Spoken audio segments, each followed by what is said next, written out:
Welcome to NML news channel. Congress ప్రభుత్వానికి గట్టిగా గడ్డి పెడుతున్న రైతులు గత కేసీఆర్ ప్రభుత్వంలో ఎప్పుడూ యూరియా కోసం ఇబ్బంది ఎదురు కాలేదని, యూరియా బస్తాలను నేరుగా గ్రామాలకే పంపేవారు. కానీ ఇప్పుడు రైతులకు ఒక బస్తా యూరియా కూడా దొరకడం లేదంటూ కాంగ్రెస్ ప్రభుత్వంపై తీవ్రంగా మండిపడుతున్న మహిళలు. వారం రోజులు తిరిగితే కూడా మాకు ఒక్క సంచి దొరకలేదు. కుక్క తిరిగినాం మొత్తం ఎక్కి చారకాల రైతు మా ఊరు చూడుకోని ఇంతమంది దొక్కపోయి చూపెడతాం.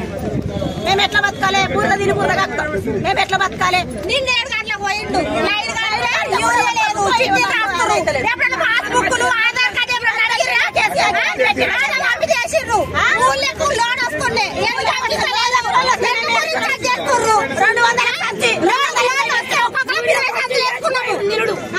ఊళ్ళ కోసం ఆఫీస్కి లోన్ వస్తుండే ఎందుకు గురించి ఆపుతుర్రు? రాజకీయం అంతకు ముందు ఎట్లా కేసీఆర్ గెలిచినప్పుడు ఇప్పుడు ఎట్లున్నది?